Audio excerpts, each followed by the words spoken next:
పోటీ పరీక్షలకు సిద్ధమవుతున్న అభ్యర్థులకు స్వాగతం. ఈరోజు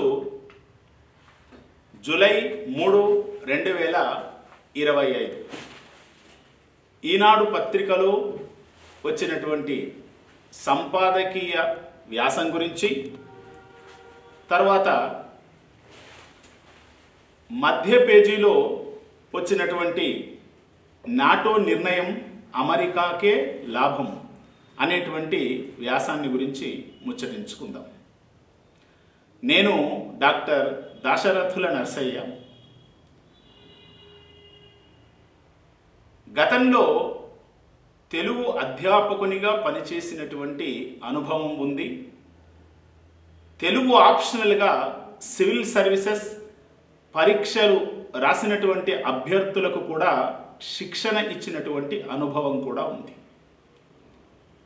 మీరు తెలుగులో ఆప్షనల్ను ఎంపిక చేసుకున్నట్లయితే, తెలుగును ఒక ఆప్షనల్ సబ్జెక్టుగా ఎంపిక చేసుకున్నట్లయితే నా దగ్గర మీరు శిక్షణ తీసుకోవచ్చు.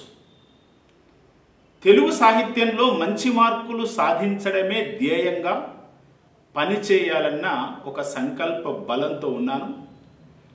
మీరు ఈ కింద ఇచ్చినటువంటి నంబర్ను మరి చూసి నన్ను సంప్రదించాలని కోరుతున్నాను. ఇక ఈరోజు సంపాదకీయ వ్యాసాన్ని గురించి ముచ్చటించుకుందాం. సంపాదకీయ వ్యాసంలో మునీర్ మూర్ఖ ప్రేలాపనలు అనేటువంటి క్యాప్షన్తో ఈనాడు పత్రిక సంపాదకీయ వ్యాసం రాసింది. పాక్ సైన్యాధిపతి ఆసిం మునీర్ తాజాగా చేసినటువంటి వ్యాఖ్యలు ఏం గుర్తుకు తెస్తున్నాయి అంటే, కుక్కతోక వంకర అనేటువంటి సామెతను గుర్తుకు తెస్తూ ఉన్నాయి. ముష్కర మూకలను ఒకవైపు ఎగదోస్తూ, ఇండియా పైన విషం చిమ్ముతూ, పాపిష్టి పనులకు కేంద్ర బిందువుగా మారిపోయాడు ఆసిం మునీర్. జమ్మూ కాశ్మీర్లో నెత్తుటేళ్లు ప్రవహింపచేసేటువంటి ఉగ్రవాదులను స్వాతంత్ర్య సమర యోధులుగా అభివర్ణించడము అనేటువంటి సందర్భాన్ని చూసినట్లయితే ఆయన ఆలోచన విధానం ఏమిటో స్పష్టమవుతుంది. ఆ ఉగ్రవాదుల యొక్క పైశాచిక ఉన్మాదాన్ని చట్టబద్ధమైన పోరాటంగా మునీర్ సమర్థించడము అనేటువంటిది చాలా ఏమిటి అంటే విచారించాల్సినటువంటి సందర్భం. అసలు భారతదేశం పైన ఎలాంటి విషం క్రక్కుతున్నాడు అనేటువంటి విషయం ఈ సందర్భాన్ని పురస్కరించుకొని అర్థం చేసుకోవచ్చు. బహిరంగంగానే ప్రకటించాడు, టెర్రరిస్టులకు అన్ని రకాలుగా అండదండలుగా ఉంటామని. ఆయన చేసినటువంటి ప్రకటనను బట్టి ఇండియాపై ప్రచ్ఛన్న యుద్ధాన్ని ఆపేదే లేదనేటువంటి విషయాన్ని మరొక్కసారి తేల్చి చెప్పినట్లయింది. ఒక రకంగా పాక్ ప్రభుత్వాన్ని ఈ సైన్యాధిపతి కీలుబొమ్మగా మార్చివేసి ఫీల్డ్ మార్షల్ అనేటువంటి తగరపు కిరీటాన్ని ధరించుకొని తనకు తానే గొప్పలు చెప్పుకుంటూ ఏకఛత్రాధిపత్యాన్ని సుస్థిరం చేసుకునేటువంటి క్రమంలో వీలు చిక్కినప్పుడల్లా భారత్పై కాలు దువ్వడం ఆయనకు ఒక అలవాటుగా మారిపోయింది. ప్రాంతీయ సుస్థిరతను మేము కాపాడాలని ప్రయత్నం చేస్తూ ఉంటే భారత్ ఉద్రిక్తతలను సృష్టిస్తుందని చెప్పడము ఒక రకంగా వెర్రి భాష్యంగానే భావించాల్సి ఉంటుంది.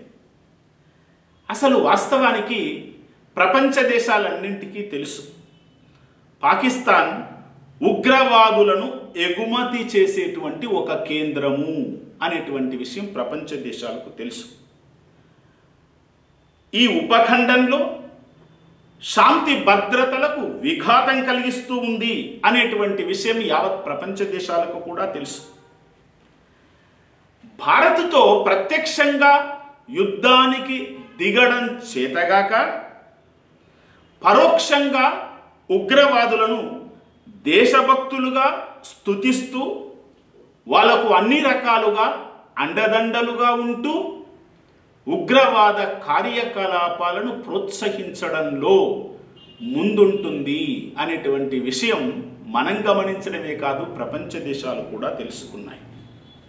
అందుకే ఉగ్రవాదాన్ని తన విధానపరమైనటువంటి ఒక నిర్ణయంగా మార్చుకొని, తన జాతీయ విధానంగా మార్చుకొని, టెర్రరిస్టులకు సాయుధ శిక్షణను ఇచ్చి మారణాయుధాలను కూడా సమకూర్చి భారత ఉపఖండం పైన ఉసిగొలుపుతూ ఉంది పాకిస్తాన్. అది పరిస్థితి.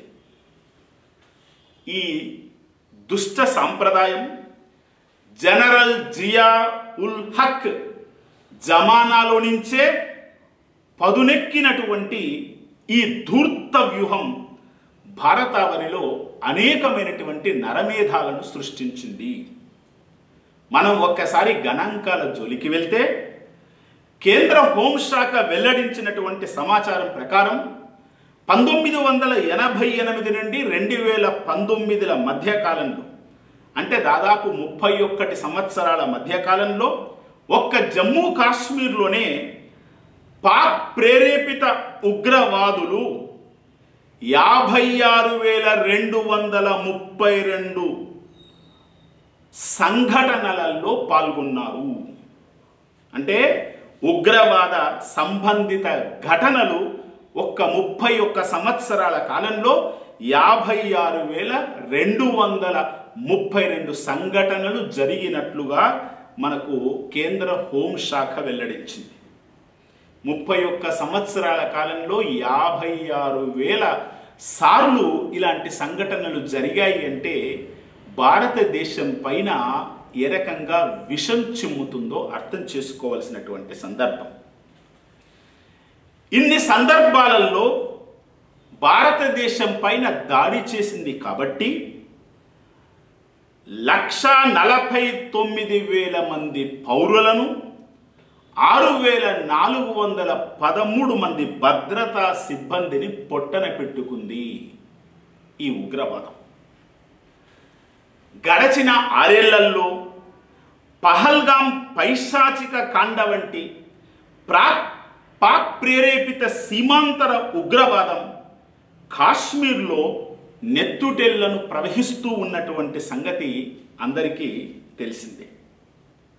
పైగా పాక్ ప్రధాని షహబాజ్ షరీఫ్ గారు ఇండియాతో శాంతి చర్చలకు సిద్ధమంటూ చేసేటువంటి ప్రకటనలు మేకవన్నె పులిని తలపింప చేస్తూ ఉన్నాయి అనే విషయాన్ని మనం గమనించాలి.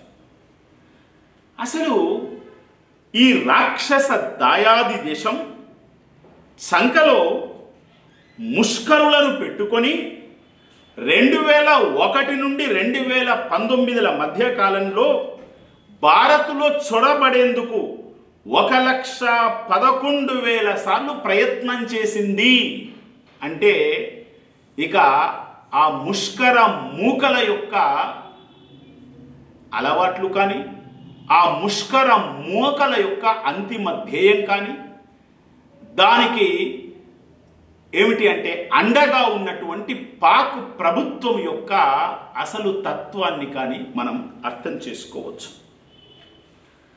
2004 నుండి 2020 మధ్యకాలంలో కాల్పుల విరమణ ఒప్పందాన్ని 9,014 సార్లు ఉల్లంఘించింది పాకిస్తాన్.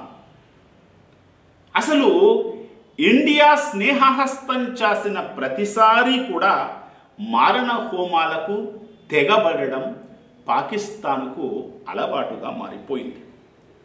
కాబట్టి వెన్నెముక లేనటువంటి పాక్ నేతలు వల్లించేటువంటి ధర్మోపన్యాసాలన్నీ కూడా కపట నాటకాలుగానే భావించాల్సి వస్తుంది.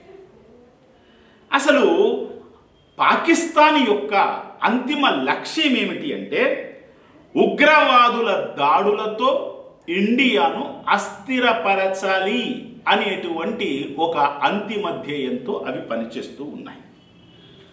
మత ఛాందస భావజాలంలోంచి పుట్టుకొచ్చిన ఈ కుత్సితమైనటువంటి ఆలోచన అది వారికి తెలియడం లేదు. చివరికి అది ఆత్మ వినాశనానికే దారితీస్తుంది అనే విషయాన్ని పాకిస్తాన్ తెలుసుకోవలసినటువంటి సమయం ఆసన్నమైంది. ప్రపంచ బ్యాంక్ నివేదిక ప్రకారం పాక్ విదేశీ రుణాల విలువ ఆ దేశ స్థూల జాతీయ ఉత్పత్తిలో 39% చేరింది. ఎగుమతుల ద్వారా ఇస్లామాబాద్ ఆర్జించే సొమ్ములో 43% అప్పులపై వడ్డీల చెల్లింపులకే సరిపోతూ ఉంది. అంతర్జాతీయ ద్రవ్యనిధి వంటి సంస్థలను డబ్బుల కోసం దేబరిస్తూ కాలాన్ని గడిపేస్తూ ఉంది. సమయం చిక్కినప్పుడల్లా ఇండియాపై సమరానికి సై అంటూ సవాళ్లు విసురుతూ ఉంది. ఈ రకంగా పాక్ ప్రజల యొక్క సౌభాగ్యాన్ని పణంగా పెట్టి భారత్పై ఉగ్ర మూకలను ఎగద్రోయడం ద్వారా పబ్బం గడపడం పాకిస్తాన్కు అలవాటుగా మారిపోయింది. ప్రపంచ దేశాల దృష్టితో ఈ పాక్ భారత్ మధ్య జరుగుతున్నటువంటి ఏమిటి అంటే ఈ కుట్రపూరితమైనటువంటి పాకిస్తాన్ యొక్క కుట్రపూరితమైనటువంటి విషయాలని ఎట్లా మనం చూడాలి అంటే దక్షిణాసియాలో భారతదేశ ప్రాబల్యాన్ని తగ్గించాలన్న పన్నాగంతో చైనా ఉంది. కాబట్టి పాక్ ప్రేరేపిత ఉగ్రవాదం పట్ల పెద్దగా స్పందించడం లేదు. ఆ తర్వాత పశ్చిమాసియాలో స్వార్థ ప్రయోజనాల కోసం అమెరికా పాకిస్తాన్ను పావుగా వాడుకుంటూ ఉంది. ఈ రకంగా అంతర్జాతీయ దృష్టితో భారత్ పట్ల సాధారణ విషయాలలో చక్కటి సంబంధాలను కలిగి ఉన్నటువంటి దేశాలు కూడా పరోక్షంగా ఇలాంటి ఎత్తుగడలతో ముందుకు సాగుతున్నాయి అనేటువంటి విషయాన్ని మనం అర్థం చేసుకోవాలి. ఈ నేపథ్యంలో పాక్ కుట్రలను అంతర్జాతీయంగా ఎండగట్టడంలో భారతదేశం సదా అప్రమత్తంగా ఉండాల్సినటువంటి అవసరం ఉంది.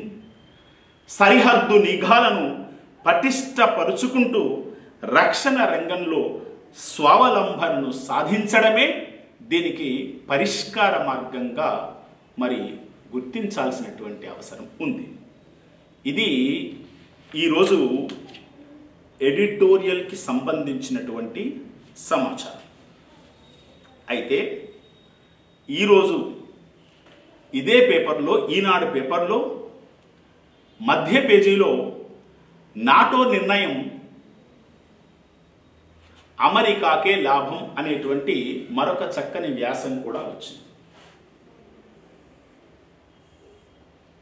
సింగిల్ ఫింగర్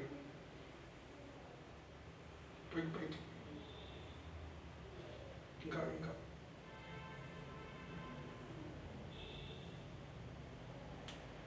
ఇంకా సార్ అనండి.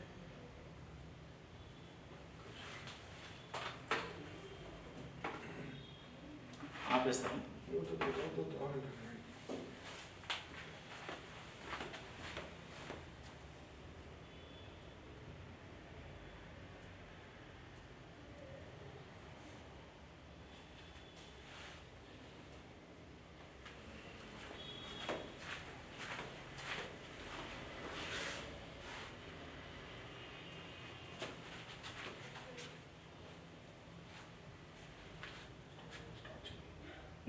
ఎస్, నాటో నిర్ణయం అమెరికాకే లాభం అనే మరొక వ్యాసం కూడా ఉంది. దానిని విశ్లేషించుకుందాం.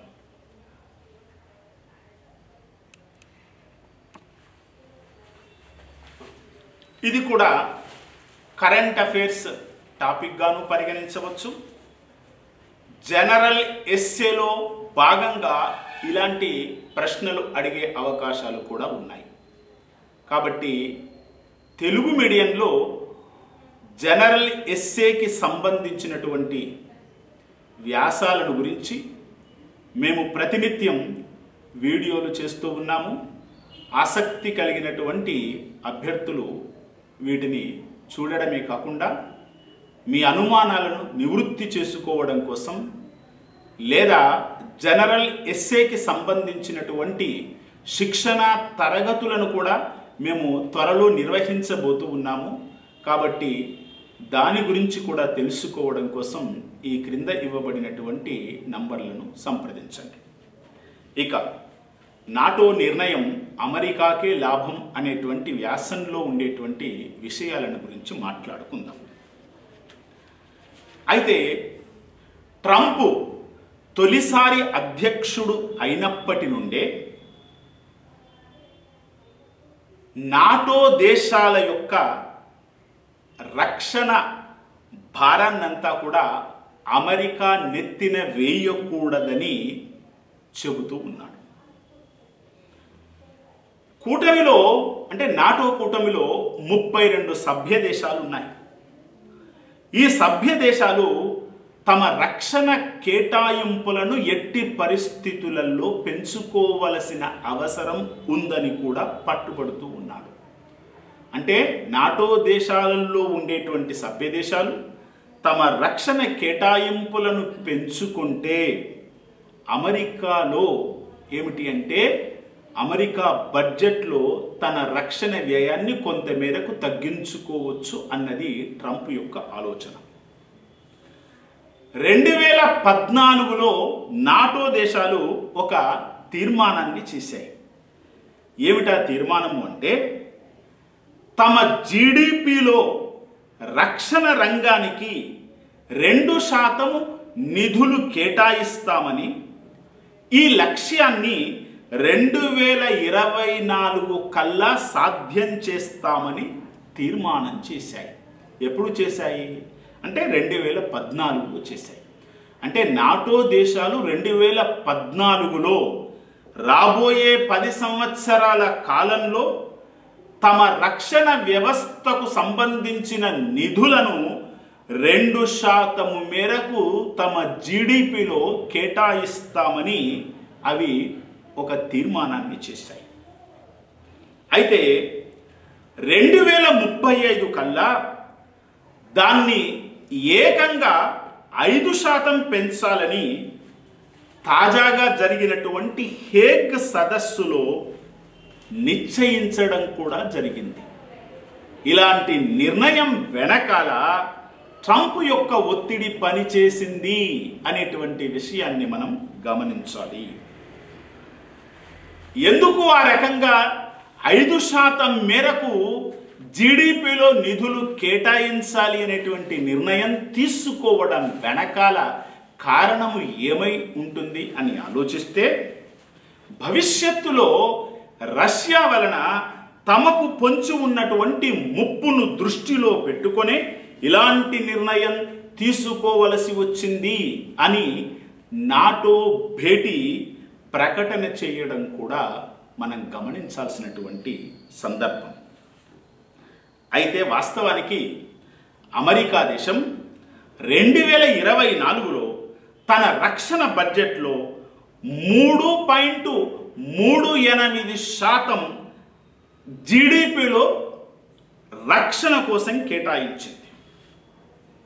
అయితే 3.38% అంటే చాలా భారీ నిధులు కేటాయించినట్లుగానే పరిగణించాలి. ప్రస్తుతం నాటో దేశాలలో ఒక్క పోలాండ్ మాత్రమే తన జీడిపిలో 4.2% నిధులను రక్షణ రంగానికి కేటాయిస్తూ ఉంది. మిగిలిన దేశాల పరిస్థితిని మనం దృష్టిలో పెట్టుకుంటే వేరువేరు దేశాలు వేరువేరు రకంగా స్పందించాయి. అందులో స్పెయిన్, స్లోవేకియాలు మాత్రం జీడిపిలో రక్షణ కోసం 5% కేటాయించడం తమ వలన సాధ్యం కాదని చేతులెత్తేశాయి. స్పెయిన్, స్లోవేకియా దేశాలు.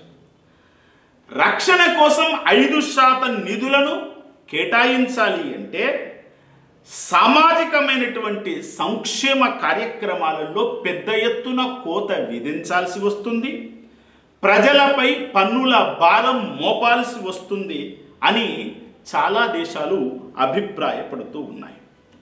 అయితే మిగిలినటువంటి నాటో దేశాలు కూడా ఒక్క స్పెయిన్, స్లోవేకియాల యొక్క అభిప్రాయమే కాదు, మిగిలినటువంటి నాటో దేశాలు కూడా ఒక రకంగా 5% కేటాయించాలని తీర్మానం చేయడం వెనకాల ట్రంప్ పట్టుబడడం ఒక కారణమైనప్పటికీ మిగిలిన దేశాలకు ఇది ఒక రకంగా కంటగింపుగానే మారింది.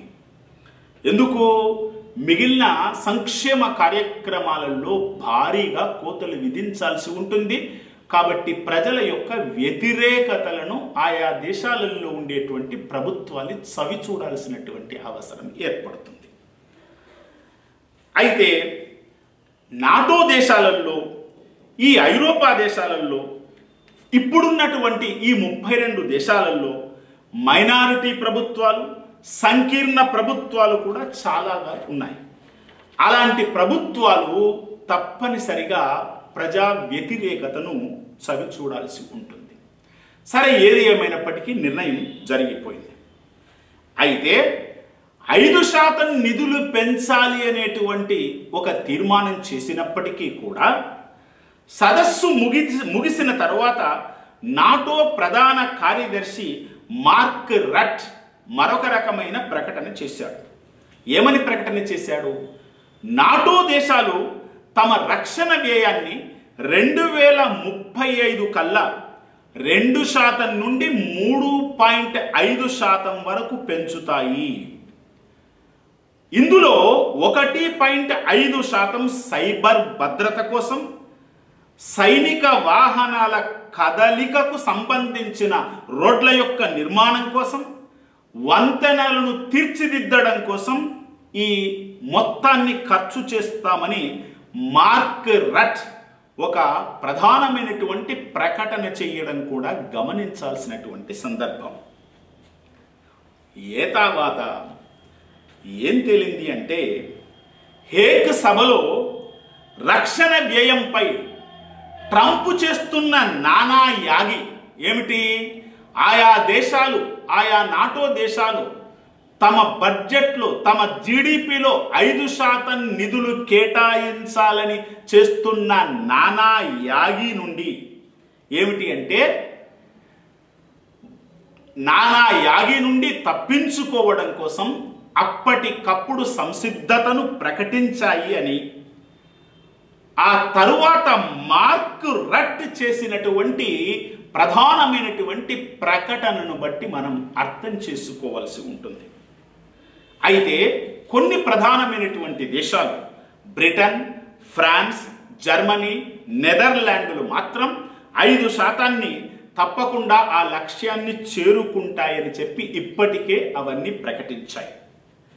అయితే హేగ్ సదస్సు నిర్ణయం వలన ఎవరికి లాభము చూద్దాం. హేగ్ సదస్సు నిర్ణయం వలన నాటో దేశాలకు ఏటా 1.9 లక్షల కోట్ల డాలర్లను అదనంగా రక్షణపై ఖర్చు చేయాల్సినటువంటి అవసరం ఏర్పడింది. ఆ డబ్బుతో ఏం చేస్తారు? ఆ డబ్బుతో అత్యాధునికమైనటువంటి ఆయుధాలను కొనుగోలు చేస్తారు. అత్యాధునికమైన ఆయుధాలు ఎవరి దగ్గర ఉన్నాయి?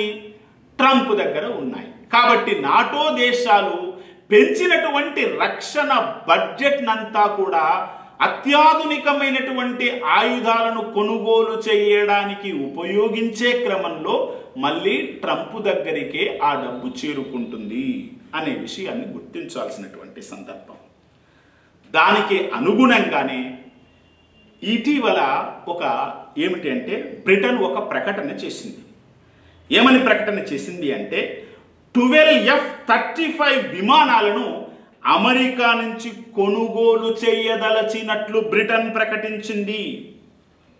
ఈ రకంగా రాబోయే కాలంలో కూడా నాటో దేశాలు బ్రిటన్ లాగా అత్యాధునికమైనటువంటి ఆయుధాలను ఎట్టి పరిస్థితులలో అమెరికా నుంచి కొనుగోలు చేయడానికే ఆ బడ్జెట్ను తప్పనిసరిగా ఉపయోగించాల్సినటువంటి సందర్భం.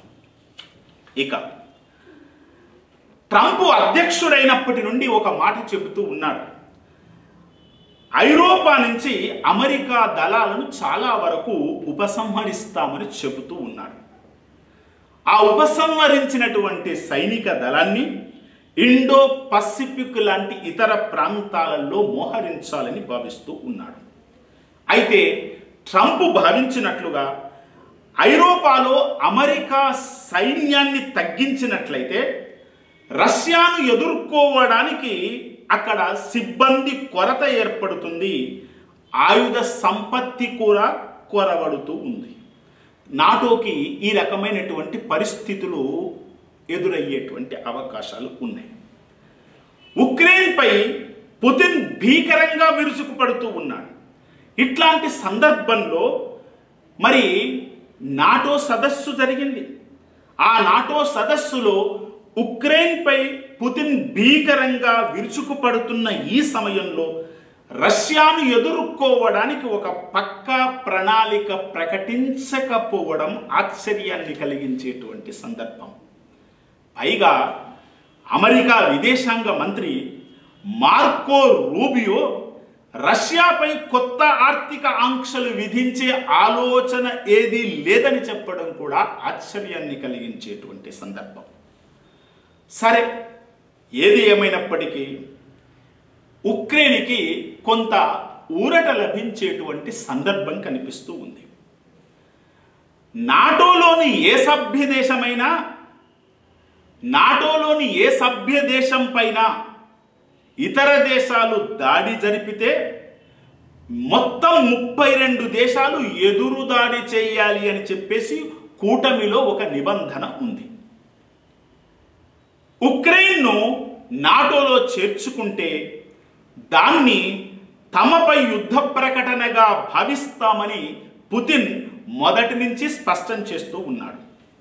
కాబట్టి ఉక్రెయిన్ను నాటో కూటమిలో చేర్చుకోవడానికి సిద్ధంగా లేదని హేగ్ సభ తేటతెల్లం చేసింది. అయితే ఉక్రెయిన్కు ఆయుధ ఆర్థిక సహాయాలను పెరగనున్న నాటో రక్షణ బడ్జెట్లో భాగంగా పరిగణిస్తామని హేగ్ సభానంతరం విడుదలైన సంయుక్త ప్రకటన పేర్కొనడం గమనించాల్సినటువంటి సందర్భం. ప్రస్తుతం రష్యా క్షిపణులతో, డ్రోన్లతో ఉక్రెయిన్ను అతలాకుతలం చేస్తూ ఉంది. అయితే ఉక్రెయిన్కు గగనతల రక్షణ వ్యవస్థను విక్రయించే విషయాన్ని పరిశీలిస్తామని ఇటీవల జెలెన్స్కీతో సమావేశంలో ట్రంప్ సైతం సూచించడం ఒక ఆశాజనకమైనటువంటి సందర్భంగా గుర్తించాలి. సరే, నాటో శిఖరాగ్ర సమావేశం విడుదల చేసినటువంటి సంయుక్త ప్రకటనలో చైనాకు సంబంధించిన ప్రస్తావనే లేకపోవడం చాలా ఆశ్చర్యాన్ని కలిగించేటువంటి విషయం. ఈ సదస్సులో ఒకే ఒక తీర్మానం చేశారు. ప్రధానంగా శాంతికి సంబంధించి పశ్చిమాసియాలో శాంతి నెలకొనాలని చెప్పేసి ఒక పిలుపు ఇచ్చారు.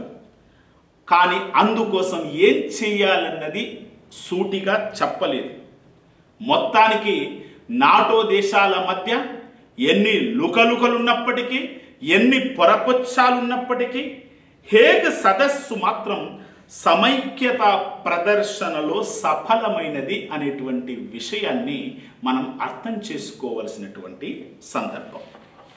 ఇదండి